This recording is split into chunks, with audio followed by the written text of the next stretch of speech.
जी, मुअज़्ज़ज़ ख़वातीन व हज़रात, हमारे मोहतरम व मुकर्रम सामीन व नाज़रीन, आदाब।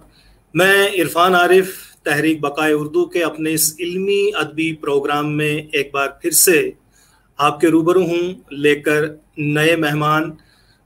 और आप जान चुके होंगे, जैसा कि हमारे 2 दिन पहले ही ये पोस्टर आवेज़ा हो चुका था इस भर की दुनिया में।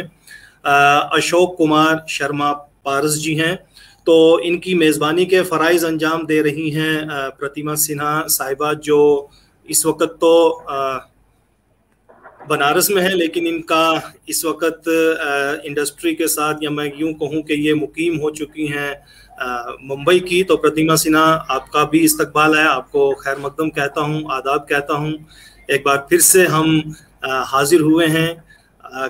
इस कोरोना की वबा को देखते हुए हमने ये प्रोग्राम आज से साल पहले शुरू किया था, और बीच में रमज़ान अभी आया, तो ये ब्रेक था रमज़ान के हवाले से। तो आज फिर से एक मेहमान हमारे, बहुत ही मैं कहूँगा कि वक्त के एक अहम शायर भी हैं, अशोक कुमार शर्मा पारस जी। तो आज वो आपके मेहमान हैं, जी आप उनकी जी। मेज़बानी के फ़राइज़ अंजाम देंगे। तो आपको कैसा लग रहा है फिर से एक साथ ये प्रोग्राम शुरू करना?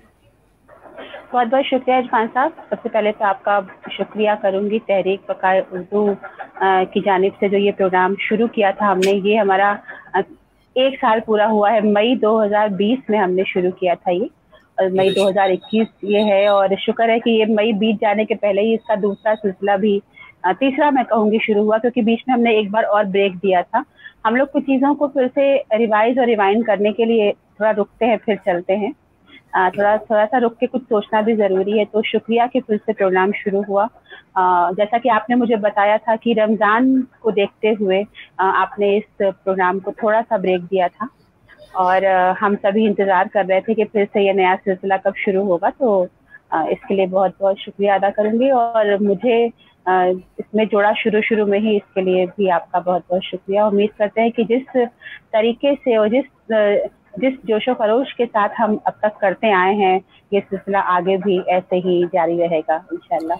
तो बहुत बहुत शुक्रिया। तो मैं आपके और मेहमान के दरमियान ज़्यादा ना रहते हुए बैक स्टेज पे ज़रूर देखता रहूँगा, अल्लाह करे कोई टेक्निकली प्रॉब्लम ना हो। तो हमारे मेहमान राजकुमार अशोक कुमार शर्मा पारस जी आपके रूबरू हैं। शुक्रिया। जी, बहुत बहुत शुक्रिया इरफान साहब। मैं एक बात ज़रूर कहना चाहूँगी कि इरफान साहब दरमियान नहीं होते हैं। इरफान साहब पूरे प्रोग्राम में ही होते हैं, वो रूहे रवा होते हैं प्रोग्राम के। तो वो कहीं भी बीच में एंटर कर सकते हैं, ये उनका न सिर्फ हक है बल्कि फ़र्ज़ भी है। और फिलहाल आज के जो हमारे मेहमान हैं, मोहतरम अशोक कुमार शर्मा पारस जी, आपका बहुत बहुत इस्तकबाल, खैर मकदम, वेलकम मैं करती हूँ इस प्रोग्राम में। मैं प्रतिमा सिन्हा फिलहाल बनारस से आपको सलाम भेज रही हूँ। आप उधमपुर में हैं, लेकिन बेसिकली आप डोडा जम्मू कश्मीर से बिलोंग करते हैं। तो सर, बहुत बहुत आपका स्वागत है इस प्रोग्राम में। और सबसे पहले मैं जानना चाहती हूँ आपसे कि इस प्रोग्राम में आकर आपको कैसा लग रहा है? जी, सबसे पहले तो तहरीक बक़ाए उर्दू के सरपरस्त आला जनाब सैयद फ़ारूक बुखारी साहब, सदर मोहतरम जनाब इरफ़ान आरिफ साहब, और आज की मेज़बान आप मोहतरमा प्रतिमा सिन्हा जी, तहरीक बक़ाए उर्दू के तमाम मेंबरान, और लाइव प्रोग्राम से जुड़े तमाम नाज़रीन की खिदमत में तहे दिल से आदाब।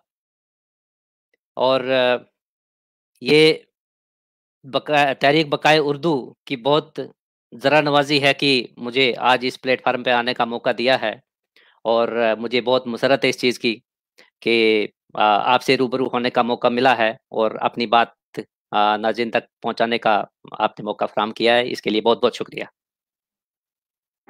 जी, अशोक साहब, आप जिस डिपार्टमेंट से ताल्लुक़ रखते हैं, उस डिपार्टमेंट पे रहते हुए शेर व शायरी की खिदमत करना जुबान की खिदमत करना, अदब की खिदमत करना, ये अपने आप में हम कह सकते हैं 2 नाव थी, 2 अलग-अलग कश्तियों की सवारी। और ये वही कर सकता है जो बहुत पारंगत हो और बहुत या तो दिल से बहुत जुड़ा हो हर चीज़ से, या बहुत ही पारंगत हो, माहिर हो अपने हर काम में।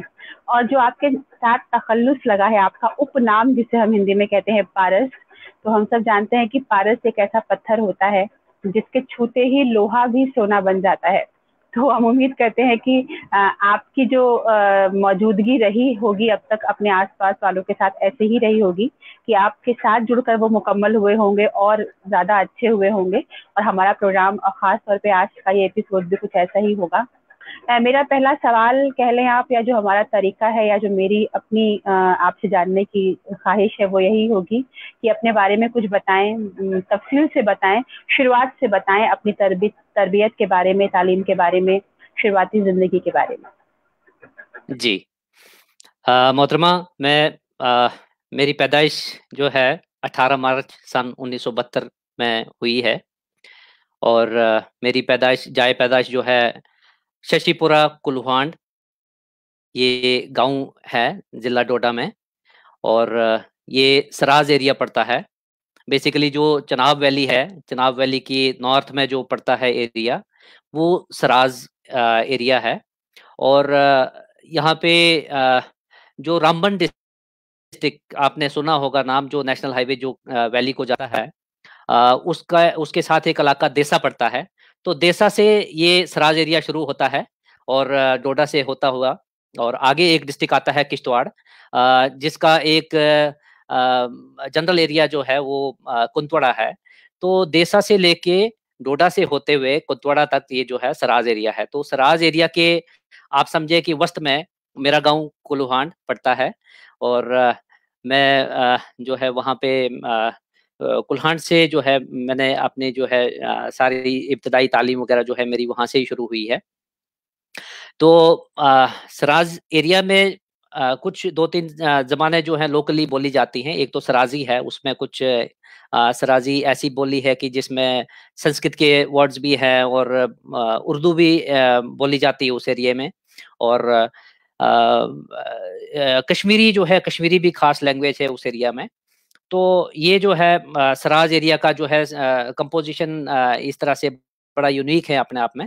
तो कभी आप आएँ तो आपको भी लगेगा कि बहुत अच्छी जगह है रहने के लिए। और इब्तदाई जो है तालीम मेरी जो हुई है वो मेरे आबाई गाँव में हुई है, मिडल स्कूल कुल्हांड में। तो वहाँ से मैंने प्राइमरी और जो है मिडल क्लासेस पास किए हैं। और उसके बाद जो है मेरे जो +2 और जो मैट्रिक का जो एग्ज़ाम हुआ है मेरा, वो मैंने बॉयज़ हायर सेकेंडरी स्कूल डोडा से पास किए हैं। उसके बाद जो है मेरी ग्रेजुएशन जो हुई है वो गवर्नमेंट डिग्री कॉलेज भद्रवाह से हुई है। तो उसके बाद जो मेरी जो फर्दर पोस्ट ग्रेजुएशन वगैरह हुई है वो मैंने इन सर्विस की हैं। और जम्मू यूनिवर्सिटी से मैंने उर्दू डिपार्टमेंट से मैंने अपना एमए उर्दू किया है और एमए सोशियोलॉजी। तो ये मेरे तालीम के बारे में ही ये मेरा सफ़र रहा है। तो मेरे जो वालिद साहब हैं वो वो भी एक मुदर्रिस रहे हैं। और वक़्त ने वफ़ा ना निभाई, तो अभी 2006 में उनका इंतकाल हो चुका है। तो माताजी हैं मेरी घर में और वो अभी भी हमारे साथ रहती हैं। और बाकी जो है मेरी फैमिली में मेरे वाइफ़ हैं आशा जी। और मेरे 2 बेटे हैं और 1 बेटी है छोटी। तो बेटा मेरा इंजीनियरिंग कर रहा है अभी, 4th ईयर चल रहा है उसका। तो दूसरा बेटा मेरा जो है अभी 12th पास करके ग्रेजुएशन में अभी जॉइन किया है। तो बेटी जो है 10th में पढ़ रही है। तो बस ये छोटा-सा परिवार है, चल रहा है ऊपर वाले की फ़ज़्ल-ओ-करम से चल रहा है सारा। तो बाकी जो है जी, बहुत बहुत खूब। अशोक सर, जी, आप जिस ओहदे पे तैनात हैं, आप जिस महकमे में हैं, जी, उसके बारे में बताएँ। कैसे आपने अपना करियर चुना? नौकरी तक कैसे पहुँचे? उसके लिए कौन-सा रास्ता इख्तियार किया? जी।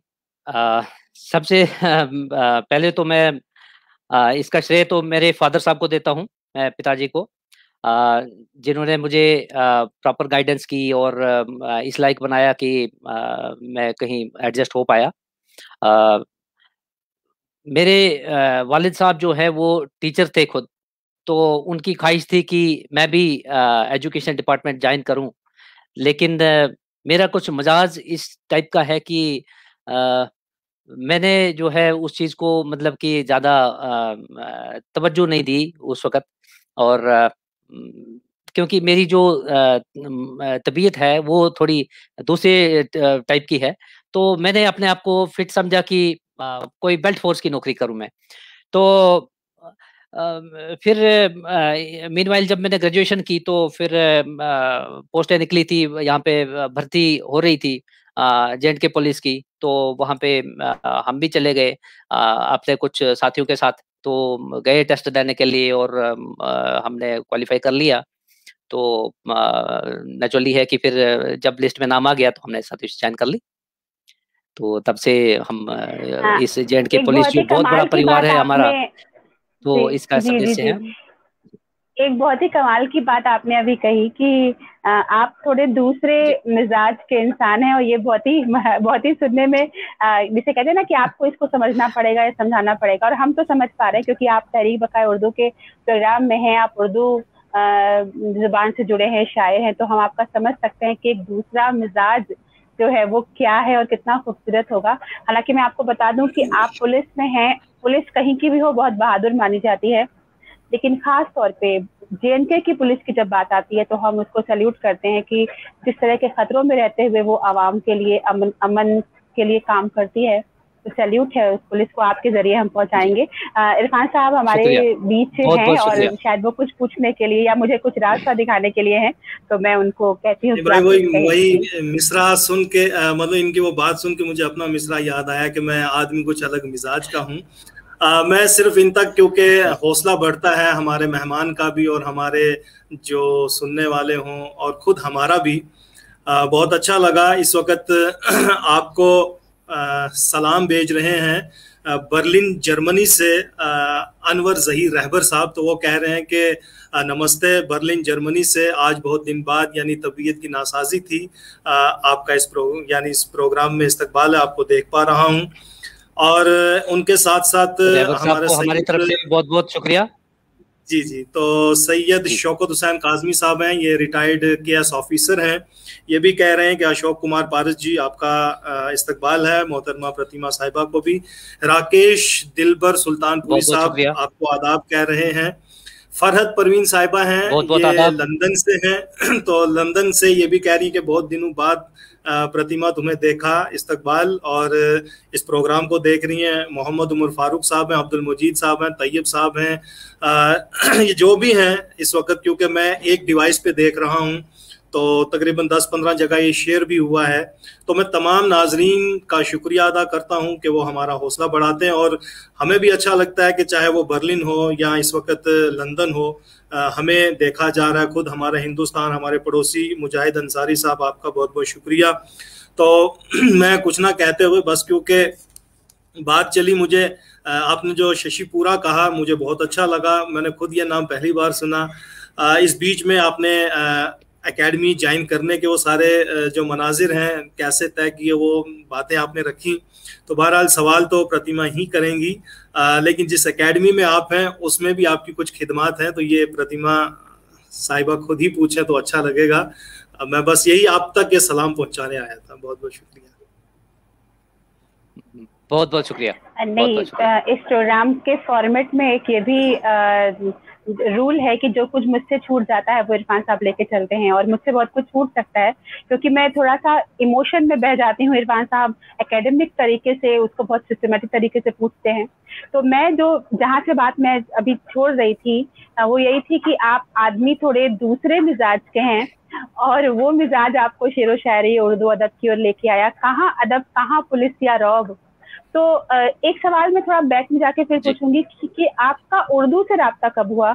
उर्दू जुबान में क्या आपकी पढ़ाई हो रही थी? क्या मीडियम था आपका उर्दू, या अपने माहौल की वजह से उर्दू आपके लिए फर्स्ट लैंग्वेज बनी हुई थी? जी हाँ मैडम, मैं अपने आप को बहुत लकी मानता हूँ कि जहाँ से मेरी इब्तदाई तालीम हुई है, वहाँ पे उर्दू का पूरा ही माहौल जो था ना, वो सिर्फ़ और सिर्फ़ उर्दू पे था। क्योंकि हमारी जो निसाब की जो किताबें थी, जो सिलेबस था हमारा, वो सारी जो इवन की मैथमेटिक्स, वो भी उर्दू में होता था अप टू 5th क्लास। तो पहली से 5वीं जमात तक हमने सारे सब्जेक्ट्स जो हैं, वो उर्दू में पढ़े हैं। हिंदी का कायदा क्या और बात है! अंग्रेजी का कायदा हमने फिर तो जमीन 5th ही, क्लास में फिर शुरू तो किया है। जमीन ही आपको उर्दू की जी। मिल गई। जी, जी, जी, जी। जी, बिल्कुल, बिल्कुल। तो बाकी जो हमारे इसातिज़ा थे उनमें श्री ताराचंद जी, श्री मनीराम जी, कृष्ण चंद जी, मोहतरम अपने रहमान साहब और श्री रहमान साहब हैं और बाकी अब्दुल खालिक साहब हैं। अब अब्दुल खालिक साहब अब यहाँ से रुखसत तो हो चुके हैं इस दुनिया फ़ानी से। तो बाकी कुछ हमारे ये सारे जो इस्तिज़ा साहिबान थे, ये सब उर्दू में बहुत महारत रखते थे और हर एक सब्जेक्ट पढ़ाते थे हमें अप टू 5th क्लास। तो उसके बाद जो है 6th में जब हम आए तो हमने अंग्रेजी और हिंदी का कायदा जो है वहाँ से शुरू किया। तो फिर 6th में आगे फिर बाकी सब्जेक्ट्स भी कुछ साइंस वगैरह वो जो है वो इंग्लिश में आना शुरू हो गए। तो आप ये क्या बात समझिए कि उर्दू की जो शुरुआत हुई हमारी, उस चीज़ का बहुत हमें सपोर्ट मिला है अपने इस मतलब शायराना ज़ौक़ को जो है एक आगे तरह से बढ़ाने में। हम कह सकते हैं कि उर्दू आपकी मादरी ज़बान ही है। और क्या होती है मादरी ज़बान? जिसमें आप जी, पहला बिल्कुल। लफ्ज़ पढ़ें, पहला हर्फ सीखें, वही होती है जी, मादरी ज़बान, जिसमें आप जी। अपने संस्कार जी सीखें, हाँ, बिल्कुल। अपनी तरबियत लें। आप दूसरे मिज़ाज के इंसान हैं, ये आपने खुद कब समझा और लोगों को कैसे आप समझा पाए? और कैसे शेरो-शायरी और उर्दू अदब की तरफ आपका झुकाव हुआ, पढ़ाई और ज़ुबान के अलावा? हाँ, इस जी हाँ, इस बात से मेरी मुराद ये है कि जब मैंने अभी ग्रेजुएशन कर रहा था मैं, तो एजुकेशन डिपार्टमेंट में कुछ पोस्टें निकली थी, तो मेरे पिताजी ने मुझे सजेस्ट किया कि आप बेटा फॉर्म भर लो, अपने जो है टीचर की पोस्टें निकली हैं तो आप फॉर्म भर लो, आपको इंटरव्यू देना चाहिए टीचिंग जॉब के लिए। तो बगैर कुछ सोचे समझे मैंने अपने पिताजी से मेरा ये मतलब कि मैंने कहा और वो अंदर की बात निकल गई कि पिताजी मैं जो है टीचिंग जॉब मुझसे नहीं हो सकता, क्योंकि मुझ में उतनी पेशेंस नहीं है, मुझ में उतना सब्र नहीं है कि मैं मतलब किसी बच्चों को, मुझे नहीं लगता है कि मैं अच्छी तरीके से हैंडल कर पाऊँगा, क्योंकि टीचिंग जॉब एक ऐसा जॉब है कि उसमें बहुत पेशेंस चाहिए है। कोई भी बहुत, बच्चे बहुत को, एक पेशेंस नए चाहिए। बच्चे को सिखाना है, जी, बहुत पेशेंस चाहिए। तो मुझे लगता है कि बहुत। उस टाइप की पेशेंस शायद मैं ना दिखा पाऊँ और वो वैसा काम करने की अ मुझे लगता है कोशिश नहीं करनी चाहिए कि जो मुझे अपने ऊपर थोपना पड़े। तो उन्होंने भी कोई ज़्यादा ज़ोर नहीं दिया कि हाँ जी, आपको करना चाहिए।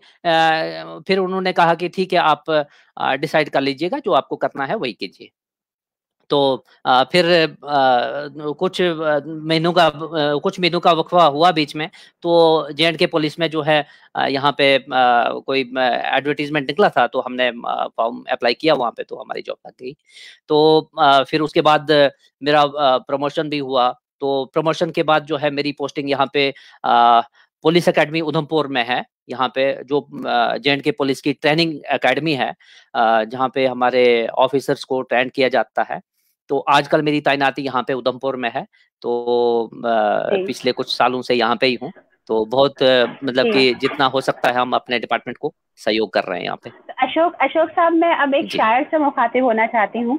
शायर का सफ़र कब शुरू हुआ? जी, कैसे शुरू हुआ? हालाँकि अब ये बाद में हम आएँगे, इरफ़ान साहब ने इशारा भी किया है कि पुलिस डिपार्टमेंट में होकर भी वो शायर काम करता रहा है, बहुत ज़्यादा उसने कंट्रीब्यूशन किया है। लेकिन पहले शायर का जी, सफ़र कहाँ से शुरू हुआ? टीचर बनते-बनते रह गए, बहुत ईमानदार जवाब था कि इतना पेशेंस नहीं है, वरना लोग कुछ नहीं बनते तो टीचर बन जी, जाते हैं। तो ये बहुत ईमानदारी की आपकी बात है कि आपने ये मान जी, लिया कि पेशेंस, जैसे मैं भी ये मानती हूँ कि मैं टीचर नहीं बन सकती, मैं इतना पेशेंस नहीं दिखा जी, सकती जो इरफान साहब ने, क्योंकि वो प्रोफेसर हो चुके हैं और बहुत पेशेंस से पढ़ाना पड़ता जी, है स्टूडेंट को। तो आप का जो शायर है उसका सफर कहाँ से शुरू हुआ सारे रास्तों के बीच में? मोहतरमा, मेरा तालिब इल्मी की वक्त के से ही जो है ना शायरी की तरफ थोड़ा सा रुझान था। जब मैं 13 साल का था तो मैंने अपने पिताजी की एक डायरी पढ़ी थी। उस डायरी में कुछ उन्होंने अपने कुछ नज़में लिखी हुई थी और कुछ अशार लिखे हुए थे। कुछ लाइफ में जो उनको कुछ अहम वाक़यात जो उनके साथ पेश आए थे, वो सारी चीज़ें उस डायरी में लिखी हुई थी।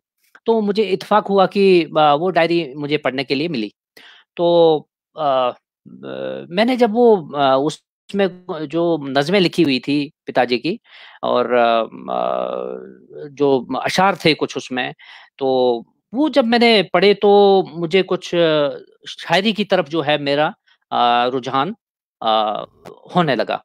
तो जब मैं वो शेर पढ़ता था, तो मुझे ये लगता था कि ये जो काफ़िया रदीफ़ है, तो मुझे भी इस टाइप के वर्ड्स जो है उनको जोड़ना चाहिए। अगर हमने बोला कि मैं वहाँ जाऊँगा, तो फिर खाना खाऊँगा, तो इस तरह से जो जाऊँगा, खाऊँगा, इस तरह से ये लाऊँगा, मतलब इस टाइप के जो वर्ड्स जो हैं, वो फिर जो एक मतलब कि ज़हन मेरा जो तरफ चल पड़ा। तो फिर जब भाई-बहन भी हम जब बैठते थे आपस में तो एक आदमी ने अगर एक बात बोली तो उसके साथ काफ़िया रदीफ़ जुड़ा के तो उस बात को और बढ़ा के थोड़ा-सा शायराना माहौल जो है वो बना लेते थे हम शुरू-शुरू में। ये तकरीबन 13 साल की जब मेरी उम्र थी तो तब से सिलसिला शुरू है। और फिर जब 9th 10th क्लास में आए थे हम, तो वहाँ पे निसाब में भी कुछ शायरी थी उर्दू की। तो उन शायरों को भी हम पढ़ते थे, क्लास में भी थोड़ा-सा एक्सप्लेन करते थे। जैसे तशरीह वगैरह करते थे तो उसमें थोड़ा-सा और टेस्ट आता था, तो फिर और उसमें इंटरेस्ट बढ़ने लगा। फिर आगे जाके फिर थोड़ा बहुत मैगज़ीन वगैरह पढ़ते थे हम, फिर कहीं लाइब्रेरी में बैठ के कोई अच्छे शायर की बुक निकाल ली, थोड़ा बहुत वो पढ़ ली। तो इससे कुल मिला के जो है रुझान थोड़ा-सा बढ़ता गया। तो जब मैंने 12th पास कर लिया, तो जब मैं भद्रवाह कॉलेज में चला गया, तो वहाँ पे हम जिस जिस जगह पे हम रिहाइश करते थे, तो वहाँ पे एक यहाँ पे भद्रवाह में काफ़ी बर्फ़ गिरती थी। तो दिसंबर का महीना था और वहाँ पे एक हमारे जहाँ मकान मालिक थे, तो उनके वहाँ पे एक कुत्ता था और उसका नाम कालू था, उसका नाम आज भी मुझे याद है। तो संडे के दिन हम बैठे-बैठे तो कुत्ता हमने बाहर से गुज़रते देखा, तो मैंने उसकी पूरी एक्टिविटी नोट की कोई 15-20 मिनट। तो उसकी सारी एक्टिविटी नोट करने के बाद मैंने उसपे एक नज़्म लिखी। तो नज़्म मैंने लिखी तो मैंने फिर जब मैं अपने घर गया तो मैंने अपने पिताजी को दिखाई। मैंने कहा कि ये वहाँ पे हमारे मकान मालिक का जो कुत्ता है, तो उसपे मैंने एक नज़्म लिखी है, तो आप इसको पढ़ना चाहेंगे? तो पिताजी ने कहा कि बिल्कुल, क्यों नहीं पढ़ेंगे हम, बिल्कुल हम पढ़ेंगे। तो आप दिखाइए हमें क्या लिखा है आपने? तो मैंने वो देखी पूरी उसमें 8-9 शेर हमने बंद लिखे थे। तो वो जो है पढ़ी जब उन्होंने तो काफ़ी एप्रिशिएट किया और उन्होंने कहा कि ठीक है, आपको थोड़ा ज़ौक है ये शायरी का, तो आपको अच्छी-अच्छी किताबें पढ़नी चाहिए। अच्छे शायरों की किताबें बिल्कुल पढ़नी चाहिए अशोक सर, और इससे मैं एक चीज़ बोलना चाहती हूँ, बहुत ही पढ़ना भी चाहिए। मतलब मुझे जी। दिल में ये बात आई कि जी। अक्सर शायर जो होता है वो शुरुआत करता है चाँद को देख के, जी। फूलों को देख के, अपनी महबूबा को जी। देख के, इश्क में लिखता है। तो आपने एक जानवर जी। को देखा और वहाँ जी। से लिखा, तो कहीं न कहीं मुझे ये लगता है कि जो आपके अंदर का जो इंसान है, जो हर चीज़ से जुड़ना जानता है, जो आखिरकार आपको पुलिस में आप आए, पुलिस में रह के आपको सब इंसानों के साथ एक हमदर्दी रखनी पड़ती होगी, हर चीज़ के साथ। तो वो कहीं न कहीं आपके शायर का भी जो मूड वैसा ही रहा था कि उसको जो भी चीज़ सामने आई, उस पे नज़्म बन गई है, कमाल की चीज़ है। इरफान साहब शायद बहुत देर से मुझे लगता है कि उनके ज़हन में कुछ अच्छा चल रहा है जो वो पूछना चाहते हैं। नहीं चल क्या रहा है, बस यही कि बहुत ही खूबसूरत बातें सुनने को मिल रही हैं और अशोक जी का ये मैं कहूँगा कि बड़ापन है। इंसान तो इंसान, जानवरों तक को भी उन्होंने जिस अंदाज से देखा तो वो नज़्म की सूरत में ढाला। चूंकि इनका ताल्लुक पुलिस से और पुलिस डिपार्टमेंट में रह के इन्होंने बहुत सारे काम किए हैं, हम इन्हीं की जुबानी सुनेंगे। लेकिन सादिक तारीन साहब हों या अनवर जहीर रहबर साहब हों या डॉक्टर सुनील दत्त धर साहब हैं, वो कह रहे हैं कि आपकी खिदमत में आदाब। सैयद इरफान नबी साहब कश्मीर से हैं, वो कह रहे हैं कि मेरी तरफ से तमाम शुरका को प्यार भरा। शहजाद बेग साहब हैं, ये पाकिस्तान उर्दू एकेडमी जो है उसको देखते हैं, उनके बहुत अच्छे मेंबर हैं और अभी हाल में इनके साथ एक मुशायरा पड़ा तो वो भी हमें देख रहे हैं, कह रहे हैं कि बहुत खूबसूरत। मोहम्मद यूनुस नाइक साहब हैं, शकील अहमद खान साहब हैं, स्वागत कह रहे हैं आपको डॉक्टर खुर्शीद अहमद साहब। तो सैयद डॉक्टर मुस्तफ़ा शिराजी साहब भी हैं, मलिक निज़ामी साहब हैं, मुजाहिद अंसारी साहब हैं। तो ये मैं इसलिए थोड़ा सा इनका नाम लेना अच्छा भी लगता है कि जब ये देखते हैं, तस्लीम साहब हैं, अकरम साहब हैं और बहुत सारे हमारे इस वक्त नाजरीन जो हैं हमें देख पा रहे हैं, सुन पा रहे हैं, तो जाहिर सी बात है कि हमारा दिल खुश होता है। खली कंजम साहब हैं, मुश्ताक हुसैन साहब हैं, इसी तरह राकेश दिलवर साहब हैं, बहुत सारे नाम हैं जो इस वक्त देख पा रहे हैं, सुन पा रहे हैं। मैं ये जानना चाहूँगा कि आप उधमपुर एकेडमी में अरसा दराज से हैं, तो क्या कुछ एकेडमी के लिए कर चुके हैं या वहाँ इस डिपार्टमेंट के लिए भी कुछ किया है, या डिपार्टमेंट में रह के कभी कोई कंपटीशन भी फेस किया है कि नहीं? इस तरफ भी हम आए तो फिर आपकी शायरी भी सुने, क्योंकि बहुत सारे शायर हमारे साथ जुड़े हैं तो वो शेर भी सुनना पसंद करेंगे। लेकिन जिस एकेडमी में जिस ओहदे पे हैं, क्योंकि हर डिपार्टमेंट अपने आप में एक कंपटीशन करवाता है, तो क्या कोई कंपटीशन करने का मौका मिला, कुछ लिखने का मौका मिला एकेडमी के लिए, अपने इस ओहदे के लिए, अपने डिपार्टमेंट के लिए? जी, एक चीज अर्ज करूं कि यहाँ पे J&K पुलिस का एक ऐसे राइटिंग कंपटीशन होता है बीच बीच में। जब मैं सर्विस ज्वाइन की थी तो उसके कुछ साल बाद यहाँ पे एक ऐसे कंपटीशन हुआ था और उस ऐसे कंपटीशन में जो मौजू था वो था कि पुलिस मुअस्सर क्यों नहीं, कि पुलिस इतना कुछ करती है, बहुत विजिबिलिटी है पुलिस की हर जगह पे, मतलब इतना भाग दौड़ रात दिन सब लोग काम करते हैं, लेकिन फिर भी कुछ ना कुछ कमी रह जाती है। और इसी मौजू पर जो है एक ऐसे लिखने के लिए कहा गया था कि पुलिस मुअस्सर क्यों नहीं, आखिर क्या बात है कि असर क्यों नहीं है पुलिस के काम में। तो मैंने थोड़ा सा इसमें थोड़ा अपने व्यूज जो है वो कागज पे उतारे और मैंने भी अपनी एंट्री जो है सबमिट कर दी। तो बहुत एप्रिशिएट किया गया, उसमें मुझे फर्स्ट प्राइज मिला था और स्टेट लेवल का कंपटीशन था वो, और डीजी साहब की तरफ से उसमें सर्टिफिकेट मिला था हमारे और कैश रिवार्ड भी दिया गया था उसमें। और हमारा जो एनुअल मैगजीन निकलता है J&K पुलिस का, उसमें भी उसको पब्लिश किया गया था। तो एक तो वो हमारा रहा है, इसमें मौका मिला था कि थोड़ा सा अपना टैलेंट थोड़ा सा उभारने का। और हाल ही में जहाँ पे शेर कश्मीर पुलिस एकेडमी जो है यहाँ पे उधमपुर की, इसका एक थीम सॉन्ग हमने लिखा है, वो मैंने ही लिखा था। और इस एकेडमी में जो एक्टिविटीज होती है उन सारी एक्टिविटीज को जो है उसमें कवर किया गया है। ये पुलिस एकेडमी जो है ये स्टेट की पुलिस की यहाँ पे ट्रेनिंग होती है, और जो हमारे KPS ऑफिसर्स होते हैं और बाकी जो सब इंस्पेक्टर्स होते हैं, बाकी दूसरे रैंक्स के जो प्रमोशन के कोर्सेज होते हैं यहाँ पे, तो उनकी जो है बेसिक कोर्सेज भी होते हैं, इन सर्विस कोर्सेज भी होते हैं, तो बहुत सारी एक्टिविटीज यहाँ पे चलती हैं। तो इसी चीज को जो यहाँ पे कुछ सालों से मेरी यहाँ पे रही है पोस्टिंग, तो यहाँ पे जो मैंने पुलिस एकेडमी का गीत लिखा है उसके अगर आप इजाजत दें तो मैं कुछ थोड़ा सा सुनाऊं आपको कि क्या लिखा है हमने। कि जी बिल्कुल, पुलिस बिल्कुल हम एकेडमी, सुनना चाहेंगे। जी, पुलिस एकेडमी उधमपुर है JKP की शान, पुलिस एकेडमी उधमपुर है JKP की शान, हासिल करते यहाँ तरबियत अफसर और जवान, हासिल करते यहाँ तरबियत अफसर और जवान। मंसूबे ऊंचे हैं अपने, ऊंची अपनी उड़ान, मंसूबे ऊंचे हैं अपने, ऊंची अपनी उड़ान, कदम चले तो जमी हिले, हम चलते सीना तान। कदम चले तो जमी हिले, हम चलते सीना तान।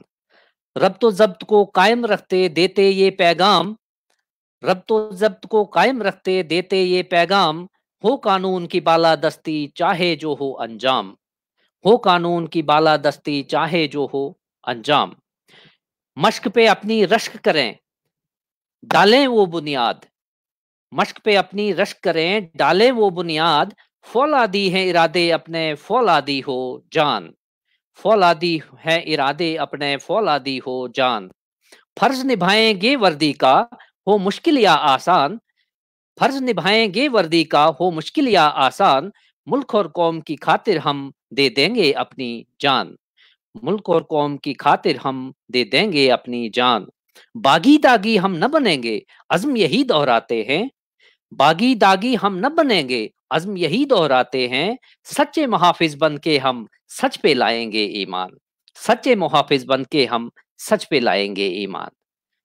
तो ये जो है बहुत ये ही हमारा खूब। पुलिस हाँ, एकेडमी का, हाँ जी, गीत लिखा गया है। जेकेपी तो का अभी पूरा इसको आपने हमने एक किरदार बता दिया हमें। जी जी जी, तो ये जो एक्टिविटीज यहाँ पे ट्रेनिंग के दौरान जो होती हैं वो इसमें कवर हो जाती हैं, और इसका वीडियो भी हमने बनाया था, उसमें हमने फेसबुक पे डाला हुआ है, यूट्यूब पे भी है, आप अगर देखना चाहें तो देख भी सकते हैं। और काफी लोगों जी ने अप्रिशिएट भी किया, पुलिस वालों ने तो किया ही, सिविल लोगों ने भी बहुत इसको जो है बहुत सराहा है। जी जी। सर, एक सवाल अब मैं करूंगी, आपकी किताब भी आई है जी तो उसके बारे में हमें जी कुछ बताएं, और उसके बाद आपसे हम कुछ सुनना भी चाहेंगे, क्योंकि हमारे बहुत जी सारे नाज़रीन हमको देख रहे हैं और वो आप एक शायर से कुछ सुनना जरूर चाहेंगे। तो मैं चाहूंगी किताब के बारे में कुछ बताएं जी और अपने कुछ अशार और गज़लें हमें सुनाएं। जी जी।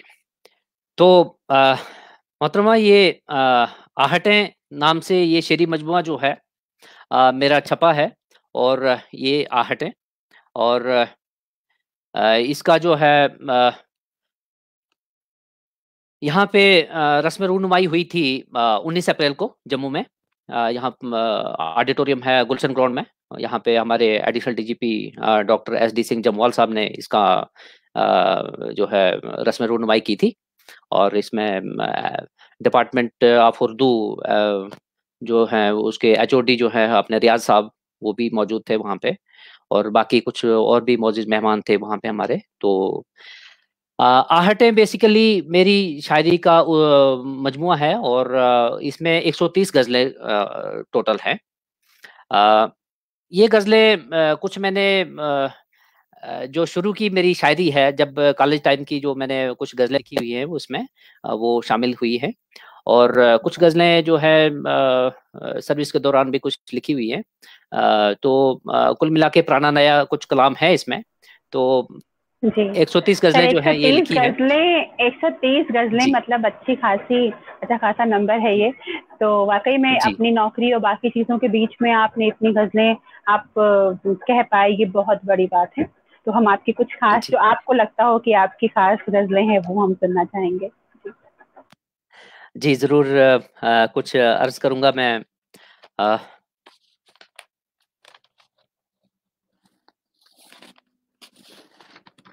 एक गज़ल अ, मतला है कि फर्श से उस अर्श तक बस खाकसारी चाहिए, फर्श से उस अर्श तक बस खाकसारी चाहिए, आँख सारी सब्र थोड़ा चाहिए। और थोड़ी, सब्र थोड़ा और थोड़ी पायदारी चाहिए। वाह फर्श वाह। से उस अर्श तक बस खाकसारी चाहिए, सब्र थोड़ा और थोड़ी पायदारी चाहिए। पायदारी चाहिए। कौन सागर, जी, कौन सागर को उठाए, किसको पीने की पड़ी, क्या बात है, वाह। कौन सागर को उठाए, किसको पीने की किसको पड़ी। पीने की हाँ पड़ी। मगर, हाँ मगर साकी की नजरों में खुमारी चाहिए। वाह, क्या बात है, वाह। शुक्रिया। कौन सागर हम्म, को उठाए, किसको पीने की पड़ी, हाँ मगर साकी की हाँ नजरों में मगर खुमारी चाहिए। तुम्हारी वो चाहिए, वाह। मुलाकातें नहीं जो हूँ घड़ी भर के लिए, वो क्या बात मुलाकातें है, वाह। नहीं जो हूँ घड़ी भर के लिए, हो अगर लेना मजा तो रात सारी चाहिए, हो अगर वाह, लेना मजा तो रात सारी चाहिए। वाह। हम लुटा दें अपना सब कुछ, शर्त बस इतनी सी है। हम लुटा क्या दें बात है। अपना सब कुछ, शर्त बस शर्त इतनी बस सी है। इतनी सी है। सामने बस आप सा ही एक जुआरी चाहिए। वाह क्या बात सामने है। बस आप सा ही एक जुआरी चाहिए। बात हम्म। तेरी है कि मेरी, खत्म ये किस्सा करें। बात क्या तेरी बात है। है कि मेरी, खत्म ये खत्म किस्सा ये करें। किस्सा करें। बात बात जब भी हो कोई तो वो हमारी चाहिए। वाह क्या बात है, बहुत बहुत सही, शुक्रिया। बहुत गहरा। और जी। और आ, मकता ये मकता है कि मुस्तकिल हो गर मिजाजे मुंतकिल फिर देखना। मुस्तकिल हो हम्म। गर मिजाजे मुंतकिल फिर देखना। हर घड़ी खुद से भी पारस पर्दादारी चाहिए। वाह क्या हर बात है। घड़ी खुद से भी पारस पर्दादारी चाहिए। फर्श से उस अर्श तक पर्दादारी बस चाहिए। खाकसारी चाहिए। सब्र थोड़ा और थोड़ी पायदारी चाहिए। जी। वाह बहुत खूब, बहुत बहुत खूब। शुक्रिया। बहुत जो आपने कहा बहुत शुक्रिया। पायदारी चाहिए तो आपकी शायरी में भी दिखाई दे रही है। जी एक और गजल जी हम बहुत सुनना चाहेंगे, काफी देर से हम बात कर रहे हैं, एक जी गजल और फिर हम बातचीत जारी रखें। जी बिल्कुल जी। बिल्कुल। एक ये गजल बड़े मेरे दिल के करीब रहती है। आ, मतलब है कि आओ अपनी मुश्किलों का हल निकालें हम। वाह।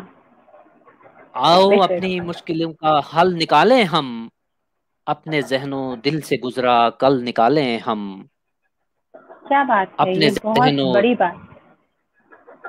जी शुक्रिया। आओ अपनी मुश्किलों का हल निकालें हम। अपने जहनों दिल से अपने गुजरा कल जहनों दिल निकालें से हम। गुजरा कल निकाले हम। वाह। जी बहुत बहुत शुक्रिया। एतमादी है जरूरी पास आने को। हम्म। एतमादी है जरूरी पास आने को। और रास्ते पास से आने। अगर दलदल निकालें हम। और रास्ते क्या से बात है। अगर वाह। दलदल निकालें हम। जिंदगी में अपनी वो दिन ही न आए जब। जिंदगी हम्म। में अपनी वो दिन ही न आए जब। सोने के बदले कभी पीतल निकालें हम। सोने के बदले वाह। कभी पीतल निकालें हम। पीतल निकाले। जी वाह। शुक्रिया। हमको पीने से गरज है, मैं कोई भी हो। हम्म। वाह हमको क्या बात पीने है। से गरज है, पीने से मैं कोई गरज भी है। हो। हमको पीने से गरज है, मैं कोई भी हो। सामने तुम हो तो क्यों बोतल निकालें हम। वाह क्या बात है। सामने तुम हो तो बहुत खूब। क्यों बोतल निकालें हम। मिट सकेंगी बीच की ये दूरियां पारस। मकता है कि मिट सकेंगी बीच की जी। ये दूरियां पारस। मिलने को जब कोई जी। ऐसा पल निकालें हम। मिलने क्या को बात जब है। कोई वाह। ऐसा पल निकालें कल हम। निकाले हम। आओ अपनी बहुत मुश्किलों खूब। का हल निकालें हम। अपने जहनों दिल से गुजरा कल निकालें हम। जी अशोक साहब, एक बात मैं जरूर कहना चाहूंगी, जो आपकी गजल का जी जो पहला जिसे हम मतला कहते हैं, वो जी इतनी गहरी बात कह गया है ना, कि जिसको अगर समझा जाए तो न जाने कितनी हमारी मुश्किलात हल हो जाएंगी। कि जी अपने शुक्रिया। जहन से, अपने दिल से अगर हम गुजरा कल निकाल दें, गुजरे कल की बहुत सारी कड़वाहटें हटा दें, तो कुछ बहुत सारे हल अपने आप हो जी जाते हैं। बहुत खूबसूरत, बहुत ही जी खूबसूरत। बहुत जी। बहुत शुक्रिया आपका। बहुत बहुत शुक्रिया। जी। और मैं ये भी उम्मीद करती हूँ कि जब एक शायर किसी और रोल में भी होता है समाज में, जैसे आप पुलिस के रोल में जी भी हैं, तो वो जो उसकी जो नफासत होती है, उसके अंदर की जो इंसानियत होती है, वो फिर उसके उस काम में भी रिफ्लेक्ट करती है, और कहीं ना कहीं उसकी मौजूदगी से उसके आसपास का माहौल और सुंदर बनता है। जी एक सवाल मैं आपसे करूंगी जी कि आप पुलिस डिपार्टमेंट में हैं, और पुलिस डिपार्टमेंट को जी बहुत सारे ऐसे मसले हल करने पड़ते हैं जहां नारकोटिक्स जी डिपार्टमेंट भी एंटर होता है, और ड्रग्स का जो जी मामला होता है हमारे मुल्क में या पूरी दुनिया में, हम कह सकते हैं, मगर बिल्कुल खुसूस हमारे मुल्क में जो जी ड्रग्स लेते हैं, जो ऐसे नशे लेते जी हैं हमारे खास तौर पे नौजवान, छोटे बच्चे जो टीनेजर्स हैं, जिनको जिंदगी के मानी पता भी नहीं होते अभी, और उसके पहले वो जिंदगी खत्म करने के रास्ते पे चल देते हैं। और अगर मैं अभी स्पेशली पेंडेमिक की बात करूं, महामारी जब हम एक कोविड-19 से गुजर रहे हैं, तो बहुत डिप्रेशन, बहुत सारा फ्रस्ट्रेशन अंदर आ रहा है, और मुझे लगता है कि इसका बहुत ज्यादा शिकार वही तबका है, यानी टीनेजर और जो नौजवान है, क्योंकि उनके आगे पूरी जिंदगी पड़ी है और वो बिल्कुल इस वक्त परेशान हो गए हैं कि पता नहीं आगे क्या होने वाला है, मुस्तकबिल क्या होगा। तो बहुत से ऐसे बच्चे हैं, ऐसे यूथ हैं जो ड्रग्स की ओर जा रहे हैं या जा सकते हैं या सोच रहे हैं कि नशे में खुद को डुबा दिया जाए। तो मैं आपसे जानना चाहती हूँ कि आपका क्या तजर्बा रहा है इस चीज को लेके, और आपका क्या नजरिया रहा है, और क्या पैगाम आपका होगा अगर हम ड्रग्स पे एज अ पुलिस मैन और एज अ शायर आपसे हमको जानना चाहें तो।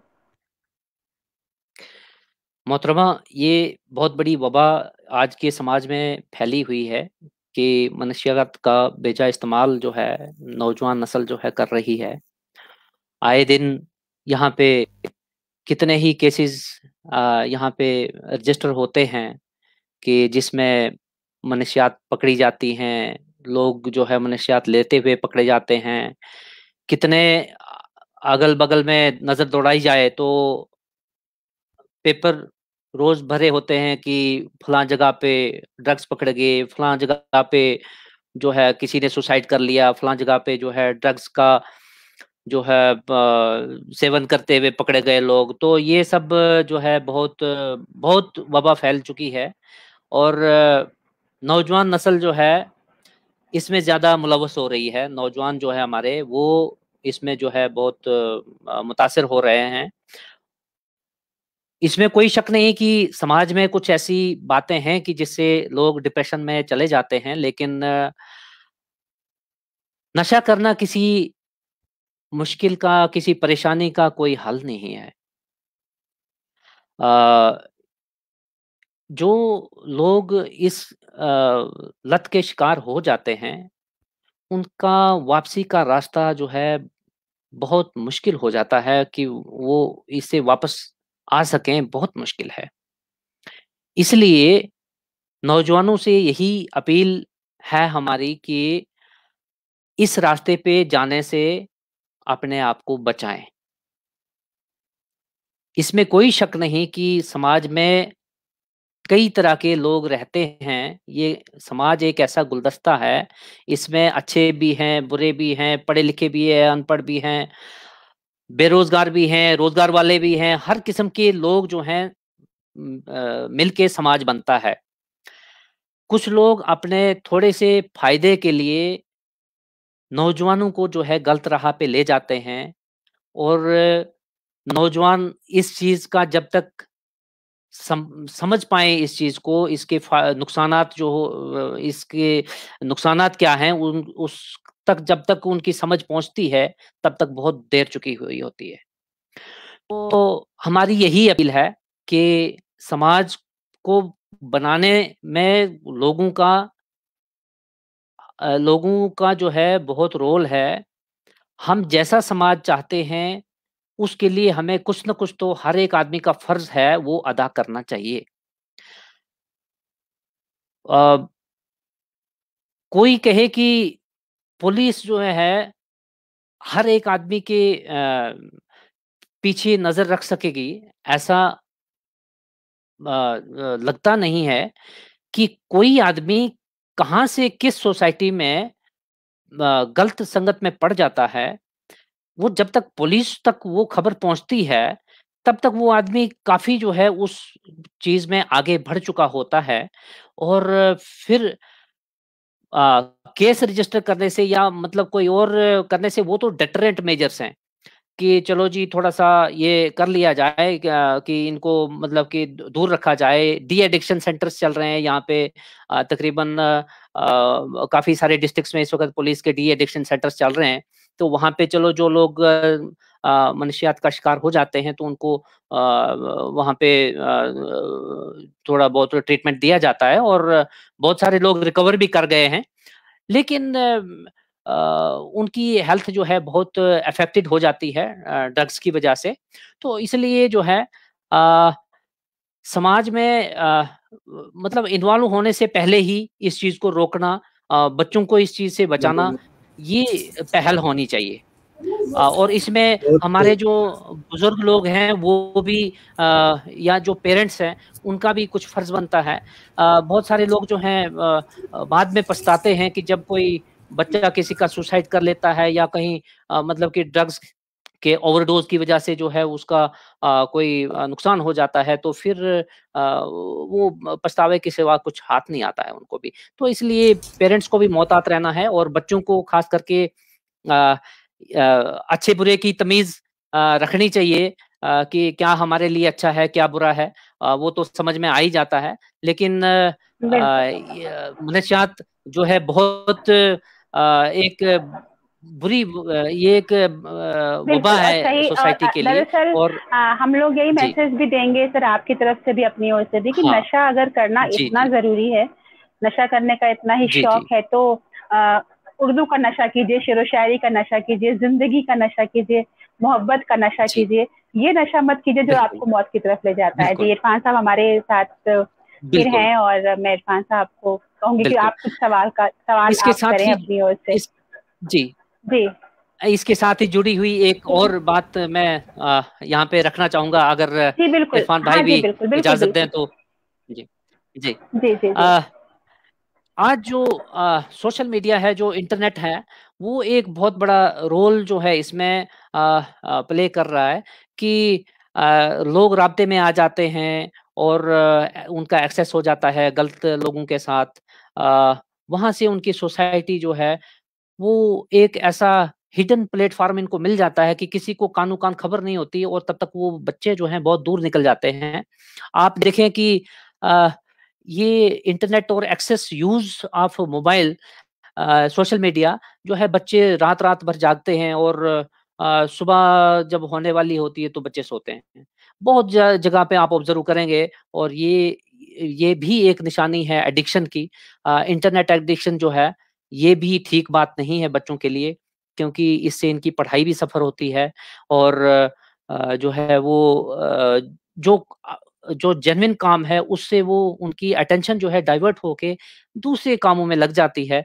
तो इस पर भी मैं ये नहीं कहता हूँ कि इंटरनेट ना यूज़ करें या सोशल मीडिया ना यूज़ करें बच्चे, लेकिन बच्चों से मेरी ज़ाती अपील है कि इंटरनेट का, सोशल मीडिया का इस्तेमाल करें, लेकिन उसके लिए एक टाइम फिक्स करें वो, और मुकर्ररा वक़्त में ही वो अपना जो है सोशल मीडिया का और जो है इंटरनेट का इस्तेमाल करें, ताकि उनकी पढ़ाई सफ़र ना हो और उनकी जो है आगे जो लाइफ़ है उसमें कोई रोड़ा ना बन सके। जी।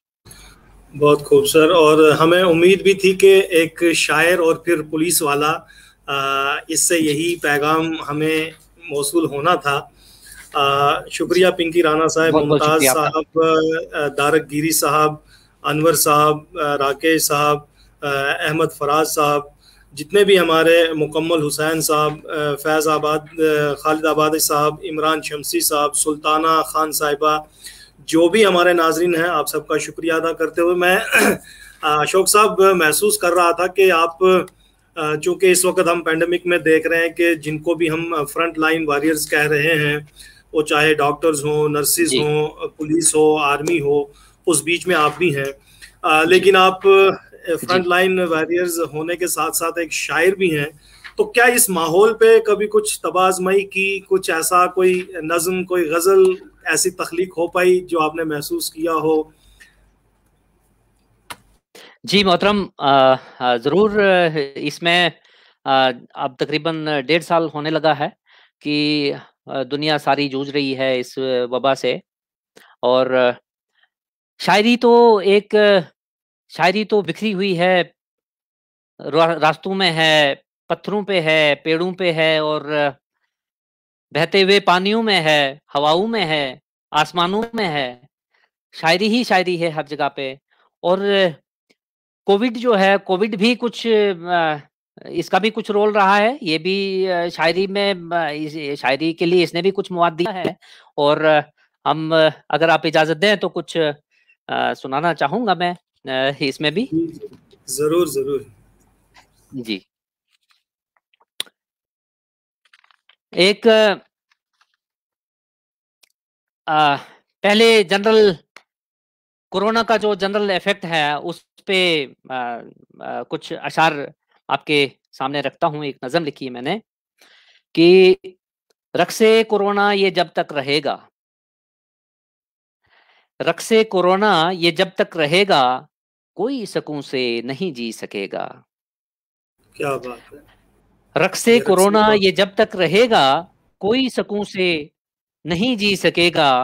धीरे से पाँव पसारे हैं इसने, धीरे से पाँव पसारे हैं इसने, आगे न जाने ये क्या-क्या करेगा, आगे न जाने ये क्या-क्या करेगा।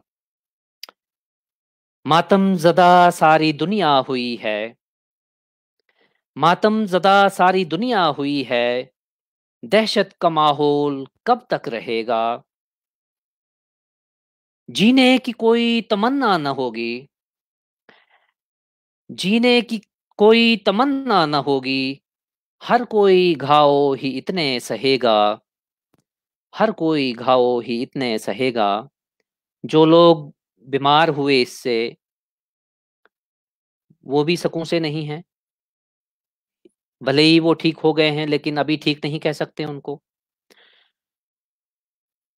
दिन-ब-दिन नए वेरिएंट आ रहे हैं, परेशानियाँ बढ़ ही रही हैं। हमारे डॉक्टर लोग, तबीब लोग जो हैं, वो भी लगे हुए हैं कि इसका हल निकाला जाए, लेकिन परेशान हैं वो। इनके लिए भी एक शेर है कि हसरत हैरत तबीबों को होने लगी है, हैरत तबीबों को होने लगी है, मर्ज़े मुसलसल ये कब तक चलेगा, मर्ज़े मुसलसल ये कब तक चलेगा। और जिस तरह से लाखों लोग लुक़मा अजल बन गए इस वबा से, तो कुछ उनके जो पीछे लोग रह चुके हैं और बाकी जो सफ़र हो रहे हैं, आने वाले टाइम में कितने सफ़र होंगे कोई पता नहीं है। तो नई जो एक वक़्त होगा कि ये वबा ख़त्म भी हो जाएगी। तो जब ये वक़्त आगे बढ़ जाएगा, तो लो इस चीज़ का ज़िक्र ज़रूर करेगी आने वाली जनरेशन्स। तो इश्क-ओ मोहब्बत की है मोहब्बत इश्क-ओ मोहब्बत है माज़ी की बात है। उस वक़्त लोग अ, कहेंगे कि इश्क-ओ मोहब्बत एक कोरोना का टाइम आया है कि इतनी गैर यकीनी की सूरत हाल पैदा हो गई थी कि जो अ, इश्क, प्यार, मोहब्बत ये सब कुछ भूल गए लोग। आगे ज़िक्र आएगा इस बात का। तो इश्क-ओ मोहब्बत है माज़ी की बातें, कल को ज़माना यही तो कहेगा। और लेकिन एक काम इसमें कुछ कोरोना ने की ऐसा किया है कि इंसानों को इंसानियत की कदर आनी शुरू हुई है। जब लोगों ने अपने खोए, किसी अपने को खोया, तो उसकी कदर भी आई है। तो इंसान को इंसान की कदर आए, इंसान इंसान को इंसान की कदर आए, ये काम अच्छा कोरोना करेगा। रक्से कोरोना ये जब तक रहेगा, कोई सुकून से नहीं जी सकेगा। बहुत खूब, जी। बहुत खूब। और जी, इस शुक्रिया। चीज़ को महसूस किया है लोगों ने भी, और इसीलिए चाहे वो चौधरी कलीमुद्दीन उस्मानी हों या परवेज़ मुज़फ़्फ़र साहब हों, नसीर जी, अहमद गोरसी साहब हों, दारक साहब हों, जी, मैं जी, चाहूँगा कि एक माहौल बना हुआ है, तो क्यों ना कोई गज़ल भी सुनी जी, जाए, क्योंकि हमारा वक़्त भी इतना तेज़ी से हमारे हाथों से निकलता जा रहा है। अ, तो एक जी। दो गज़लें हो जाएँ, और फिर जो बाकी एक सवालात प्रतिमा के ज़हन में हों, तो वो भी ज़रूर। जी, बिल्कुल। एक कोरोना से ही एक जुड़ा हुआ एक चंद शेर सुनाऊँगा कि कुछ लोग डॉक्टरों से उलझ जाते हैं, पुलिस वालों से उलझ जाते हैं। उनसे भी एक मोहब्बताना गुज़ारिश है कि भले ही सब लोग परेशान हैं इससे, लेकिन हद से बिगड़ना भी जायज़ नहीं है। हद से बिगड़ना भी जायज़ नहीं है, इतना झगड़ना भी जायज़ नहीं है। बस्ती बसाने को दरकार बरसों, इसका उजड़ना भी जायज़ नहीं है। जो हैं बुरे वक़्त में काम आते, यही डॉक्टर लोग हैं जो बुरे वक्त में काम आते हैं। कोई बीमार हो जाता है, उसका इलाज करते हैं, तो फिर वो शफा पाता है और खुशी खुशी घर जाता है। लेकिन बुरे बुरे वक्त में वही लोग काम आते हैं। कोई मुसीबत में है, पुलिस वाला ही उसकी मदद करता है। लेकिन जब ये कोई उलझ जाते हैं, ऐसे बहुत सारे वाकयात देखने को आए दिन मिलते हैं, वो अच्छी बात नहीं। अच्छा, इससे बहुत सफर करता है जो रूटीन वर्क होता है। तो जो है बुरे वक्त में काम आते, उनसे भी लड़ना जायज नहीं है। समझो हवा उसको अबले उड़ेगी, जड़ का उखड़ना भी जायज नहीं है। उड़ने दो उनको, उड़ने दो जिनको है ये शौक पारस, उनको जकड़ना भी जायज नहीं है। ये काफिले फिर नहीं मिलते पारस, इनसे बिछड़ना भी जायज नहीं है। हद से बिगड़ना भी जायज नहीं है, इतना झगड़ना भी जायज नहीं है। जी, क्या बात है। बहुत ही खूबसूरती से आप तक पैगाम पहुंचाया है। पाक ब्रिटिश आर्टिस्ट जो कौंसल है बिलाल शब्बीर साहब कह रहे हैं कि चौकवाल की सदारत से आपका यानी खैर मकदम आपको कह रहे हैं कि अशोक साहब बहुत उम्दा। तो बहुत ही उम्दा नज़में भी सुनी आपसे, गजलें भी सुनी। तो मेरे ख्याल में प्रतिमा सिन्हा का भी कुछ और सुनने का मन है। जी जी, मैं सिर्फ इतना कहना चाहती हूँ। जी जी जी अशोक सर, आप कुछ कहना चाहते हैं? जी जी फरमाइए, आप फरमाइए। जी, मैं सिर्फ ये कहना चाहती थी कि जो आपने अभी गजल सुनाई जायज नहीं है। वाकई में बहुत सी ऐसी चीजें हम अपनी रॉ में करते जाते हैं जो जायज नहीं होती है। लेकिन केवल दो दो मिसरों में एक एक शेर के जरिए आपने बहुत बड़ा पैगाम दिया है। अगर हम इस पर अमल कर सकें तो बहुत दूर तक जाएगा। और मुझे हमेशा, मैं फिर से इस बात को दोहराऊंगी, मुझे हमेशा बहुत अच्छा लगता है कि कोई शायर अगर डॉक्टर है या किसी किसी और काम में है, किसी और तरीके से सर्विस कर रहा है, पुलिस में है, तो उसका जो शायर है, जो उसकी जो नजाकत है, उसका जो जो बहुत ही नाजुक सा दिल है, वो बाकी कामों में जुड़ के उस काम को और अच्छा और इंसानियत के लिए और जैसे कहते हैं ना कि फायदेमंद बना देता है और मुफीद बना देता है। मेरा आपसे एक सवाल ये है, सवाल तो खैर क्या ही करना। जी जी जी मोहतरमा, मेरा जो एक्सपीरियंस है, ये शायरी जो है ये एक गजा की तरह है। और जब तक कहीं शेर कोई किसी दिन अगर पढ़ने से रह जाते हैं या कहीं कुछ लिखने से चूक जाते हैं, तो वो दिन अधूरा अधूरा लगता है। ऐसा मेरा जाती एक्सपीरियंस है। बहुत अच्छा, वाह, बहुत शुक्रिया। और ये इस बात का सबूत है, मुझे लगता है इरफान साहब भी इस बात से इत्तेफाक करेंगे कि ये इस बात का सबूत है कि आप दिल से जो है ना वो बुनियादी तौर पे शायर ही हैं, और उस शायर ने अपने लिए कोई और जिम्मेदारी ओढ़ ली है।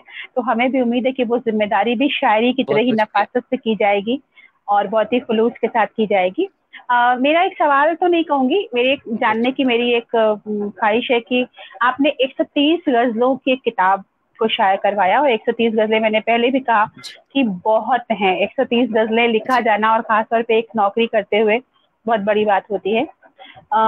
तो और आप जैसा आपने कहा कि वो आपके लिए गिजा है रोज कुछ लिखना, तो अगली किताब की कोई प्लानिंग है? कुछ और चीजें हैं, कंटेंट आपने इकट्ठा कर लिया है अगली दूसरी तीसरी किताब के लिए, उसकी क्या प्लानिंग है आपकी?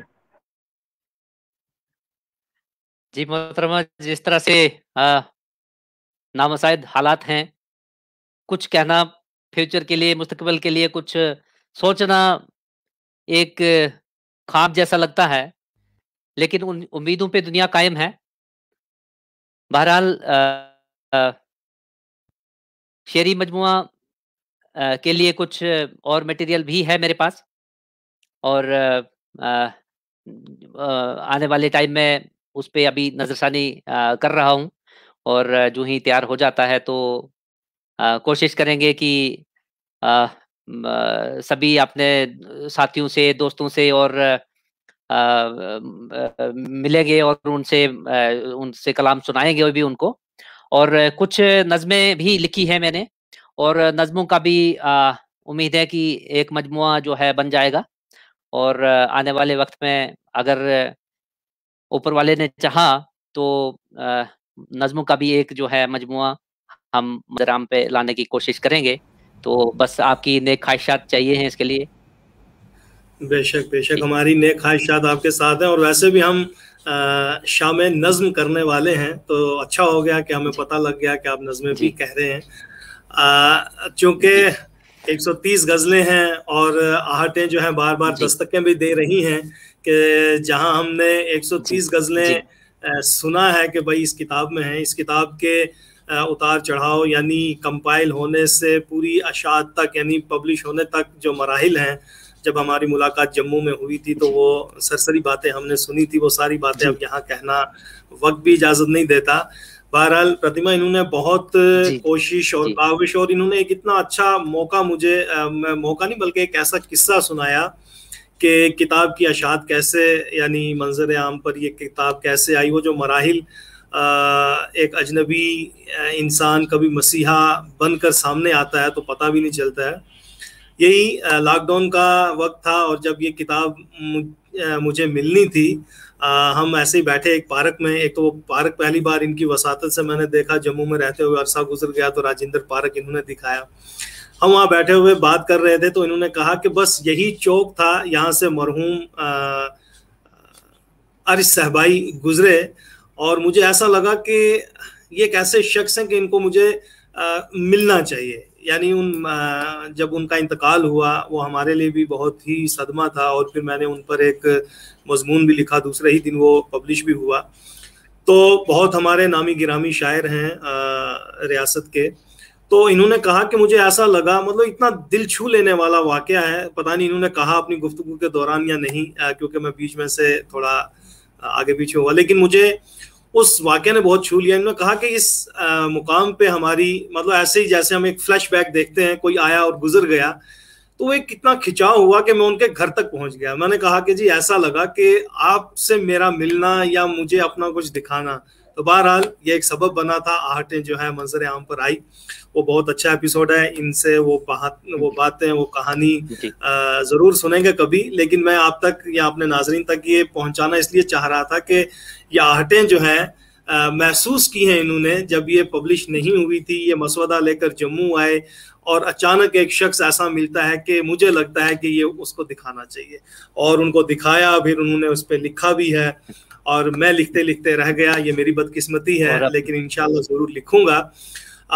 अशोक साहब, मैं चाहूंगा कि उस आहटों से कोई एक गजल और हमारे नाजरीन सामीन की नजर हो जाए। बहुत तवील तवील कुछ मैसेजेस हैं, मैं इनको बाद में पढ़ूंगा, लेकिन मैं आपसे गजल जरूर सुनना चाहूंगा, फिर उसके बाद देखते हैं। जी जी जी जी, एक गजल आपके नज़र करता हूँ। मेरा एक मानना है कि आदमी को कुछ यहाँ पे कुछ काम मिला होता है हर आदमी को। कुछ तो सोसाइटी के लिए हम करते हैं और कुछ हमें अपने रोजगार के लिए करना होता है।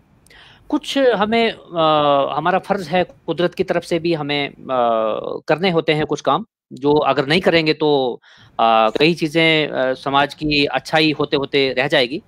तो इसलिए अच्छे काम में हर आदमी को लगे रहना चाहिए, और उस पे और उसको कितनी खूबसूरती से हम कर सकते हैं उस पे भी आदमी को नज़रसानी करते रहना चाहिए और आगे बढ़ते रहना चाहिए। अपना हर एक कदम जो है सोच समझ के आगे बढ़ाते रहना चाहिए। तो इसी सिलसिले में इस गज़ल में भी कुछ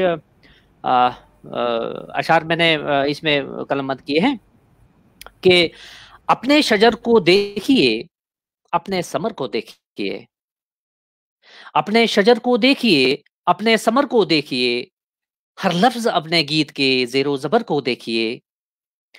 इस चार सू फैले हुए खौफो खतर को देखिए, नजरे इनायत कर जरा दीदाए तर को देखिए। इस चार सू फैले हुए खौफो खतर को देखिए, नजरे इनायत कर जरा दीदाए तर को देखिए। कई लोग मुफलसी की हालत में हैं, कैसे जिंदगी गुजार रहे हैं वो तो वही जानते हैं। लेकिन कुछ लोग अगर उनकी सहायता करें, मदद करें, तो थोड़ी बहुत राहत उनको भी मिल सकती है। लेकिन वो तभी हो सकता है अगर हमारी नज़र वहाँ तक पहुँचे, हम सोचें उस बारे में। इसीलिए इस चारसू फैले हुए खौफो खतर को देखिए, नजरे इनायत कर जरा दीदाए तर को देखिए। मातम कदा दोनों जहां जिनके हुए हैं अब लोग वो, किस हाल में जीते हैं टीवी की खबर को देखिए। कई लोग अपने पड़ोसी से भी हाल नहीं पूछ पाते हैं आजकल।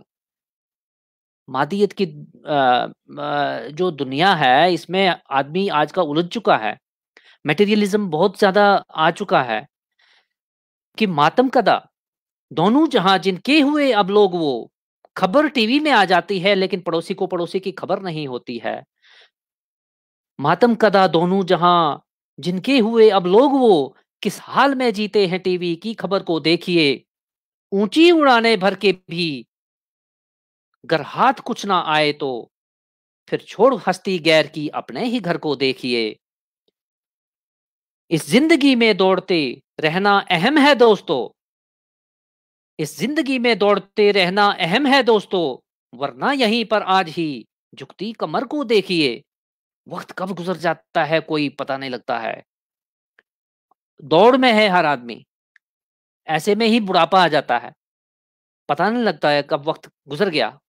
बचपन किधर गया, जवानी किधर गई। आज हम देखते हैं कि काश वो बचपन लौट आता, लेकिन वो पॉसिबिलिटी नहीं होती है फिर। इस जिंदगी में दौड़ते रहना अहम है दोस्तों, वरना यहीं पर आज ही झुकती कमर को देखिए। और लगता है कि सोबत मिली कैसी किसे, पारस असर को देखिए। बातन को भी पहचानिए, दस्ते हुनर को देखिए। अपने शजर को देखिए, अपने समर को देखिए। हर लफ्ज अपने गीत के जेरो जबर को देखिए। जी बहुत उम्दा, बेशक, बहुत ही खूब। बहुत शुक्रिया। बिलाल साहब कह रहे हैं कि आपकी किताब कहाँ मिलेगी, तो मुझे लगता है ये किताब आपकी अमेज़न पे है। अमेज़न पे सुभान साहब एजुकेशनल पब्लिशिंग हाउस के बीमार हो चुके हैं। शायद काफी देर से, कोई 1 महीने से उनकी तबीयत ठीक नहीं, नासाज है और कुछ राब्ता नहीं हो पा रहा है उनसे। अमेज़न पे अभी नहीं है। ये किस जगह से हैं? किस पाकिस्तान जगह से से हैं मोहतरम? पाकिस्तान जी पाकिस्तान से। अच्छा, कुछ दिनों में ये सुभान साहब से जब मेरा राब्ता हो जाएगा तो अमेज़न पे हो जाएगी ये दस्तयाब, तो फिर उसके बाद ये मिल पाएगी उनको।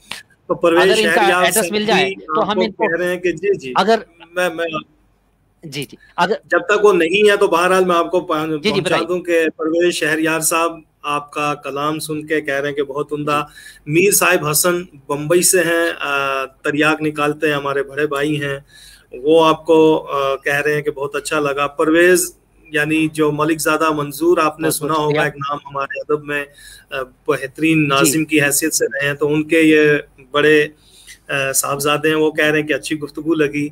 तो बहरहाल ये फरहत जहां, बहुत बहुत क्योंकि इनके शुक्रिया। 2-4 मैसेजेस पहले आ चुके हैं, मैं नाम ना ले सका, तो फरहत जहां साहिब, जी अब्दुल जब्बार भट्ट साहब, जो भी हैं, बहरहाल सबका फर्दन फर्दन मैं शुक्रिया करते हुए आखिरी सवाल प्रतिमा जी मैं ही करूं या आप कुछ और पूछना चाहती हैं?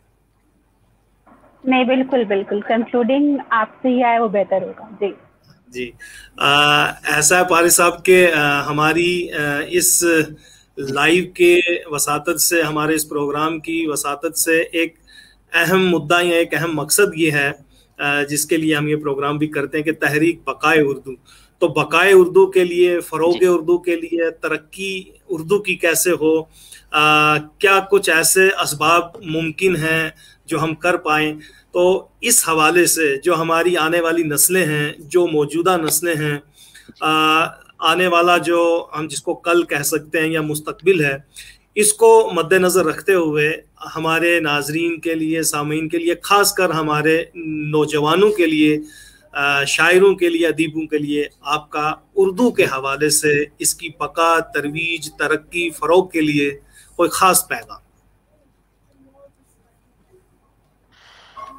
यही पैगाम है कि उर्दू की खिदमत करना कोई उर्दू में पीएचडी करना नहीं है। जिंदाबाद। इसके वाह। लिए बस उर्दू बोलते रहें, उर्दू पढ़ते रहें, उर्दू पढ़ाते रहें। ज़बान कुदरती तौर आने वाली नस्लों तक जब मुंतकिल करते रहेंगे तो उर्दू की आबियारी होती रहेगी। तो हमसे जो कुछ हो पाएगा, उर्दू को मैं अपना हिस्सा समझता हूँ और मेरी तरफ से मैं जो कुछ करने के लायक हूँगा, मैं बिल्कुल उर्दू की खिदमत करने के लिए बिल्कुल पेश हूँ। और बस यही मेरा सबसे यही मेरा मशवरा है कि उर्दू पढ़िए, उर्दू पढ़ाइए, उर्दू बोलते रहिए। जब तक हम बोलते रहेंगे, उर्दू ज़बान जो है नई ऊँचाइयाँ छूती रहेगी। बहुत-बहुत शुक्रिया आपका। बहुत खूब। जी प्रतिमा जी, कुछ खास जो रह गया हो? नहीं, मुझे लगता है कि बिल्कुल कुछ नहीं रह गया है, और अशोक कुमार शर्मा पारस साहब ने जो अपना बेशकीमती वक्त हमें दिया और इतना ज़रूरी पैगाम दिया, और बहुत ही सादा सा सरल सा पैगाम है कि उर्दू पढ़ते रहिए, उर्दू पढ़ाते रहिए, उर्दू बढ़ाते रहिए, और उर्दू के साथ खुद भी बढ़ते रहिए। क्योंकि कोई बहुत जोर का हल्ला करना या नारेबाजी करना या कोई शोशेबाजी करना, या जैसा कि हम देखते हैं आज के ज़माने में कि उर्दू के नाम पे बहुत सारी और काम करना जिसका उर्दू से कोई ताल्लुक नहीं है। तो और बहुत सी चीज़ें जिनको हम अपने इस प्लेटफॉर्म पे नहीं कहना चाहते हैं, मगर वो कुछ और हो सकता है, वो बकाए उर्दू के लिए किया गया काम नहीं हो सकता है, वो उर्दू की तहरीक तो कम से कम नहीं हो सकती है। इसीलिए हम सारी चीज़ों को जब बात करते हैं, चाहे मैं पुलिस वाले से बात कर रहे हूँ, हम एक डॉक्टर से बात कर रहे हूँ, हमारा जो बीच में जो पॉइंट, जो सेंटर होता है बातचीत का, वो यही होता है कि उर्दू के हवाले से हम क्या कर पा रहे हैं, उर्दू कितना कुछ लोगों को जोड़ पा रही है। तो बिना कोई हंगामा किए, वो एक दुष्यंत कुमार साहब की गजल की लाइन मुझे बहुत पसंद है, और मैं वही कहना चाहूंगी अशोक साहब को, और आपको डेडिकेट करना चाहूंगी ये लाइन कि सिर्फ हंगामा खड़ा करना मेरा मकसद नहीं, मेरी कोशिश है कि ये सूरत बदलनी चाहिए। तो हम हंगामा नहीं करना चाहते हैं, और खासतौर पे इरफान साहब का जैसा मिजाज है, जैसा अशोक सर ने कहा कि वो दूसरे मिजाज के हैं, तो इरफान साहब का भी वही दूसरे मिजाज के, बहुत हंगामा नहीं करना है, लेकिन बिना हंगामा, क्योंकि बड़े काम जो होते हैं बिना हंगामे के ही होते हैं। तो मुझे लगता है कि ये जो फिर से हमने सिलसिला शुरू किया है ईद और रमज़ान के बाद, तो वो बहुत ही खूबसूरत तरीके से शुरू हुआ है। तो मैं तो बस शुक्रिया अदा करना चाहूंगी आप दोनों का। जी, बहुत बहुत खूब, बहुत ही अच्छा लगा। और अशोक जी, जाते जाते मैं वही कि कुछ ऐसा मन में कोई बात हो जो जाते जाते आप कहना चाहते हो, मैं आप तक ये भी पहुंचा दूं कि राजा मुजफ्फर कुमार साहब हैं, दारकगिरी साहब हैं, जिनके अभी अभी मैसेजेस आ रहे हैं। तमाम सामीन और नाजरीन का अपनी तरफ से, हमारे मेहमान अशोक जी, उनकी तरफ से, जो आज की मेज़बान है, होस्ट हैं प्रतिमा सिन्हा की तरफ से, सबका शुक्रिया अदा करते हुए आखिरी कुछ अगर अल्फाज जो आप कहना चाहते हो अशोक साहब। बस यही है कि नेक ख्वाहिशात हैं सबके लिए, इरफान भाई साहब के लिए, प्रतिमा मैडम के लिए, अपने सैयद फारूक बुखारी साहब के लिए, तहरीक बकाए उर्दू के तमाम मेंबरान के लिए नेक ख्वाहिशात, और सभी तंदुरुस्त रहें। मेरी दुआ है कि ये वबा से जल्दी छुटकारा मिले सारी दुनिया को, फिर एक अच्छा माहौल बने, फिर महफ़िलें मुनक्किद हों, फिर मुशायरे हों, और फिर यहाँ पे गज़लें पढ़ी जाएँ, सुनी जाएँ, कलाम, अपना नया-नया कलाम सुनने को मिले। और ऊपर वाले से भी यही उम्मीद है कि दुनिया को निजात मिले इस वबा से, और तंदुरुस्त रहे हर आदमी। बहुत तो बहुत शुक्रिया, उर्दू के चाहने वालों के लिए जी, शर्मा साहब, आपका खूबसूरत सा पैगाम हमारे तमाम नाजरीन, सामीन और आने वाली नस्लों तक पहुंचता रहेगा, क्योंकि ये लाइव जो है हम तहरीक बकाए उर्दू के फेसबुक पेज पे भी रहता है, और हमारा जो तहरीक बकाए उर्दू नामी यूट्यूब चैनल है उस पे भी हम ये डालते हैं। तो इंशाल्लाह ये रहे, और आपकी आवाज़, ये प्यार, ये अमन, ये मोहब्बत कायम रहे, और ख़ास करके हम इस कोरोना जैसी वबा से जल्द निजात पाएँ।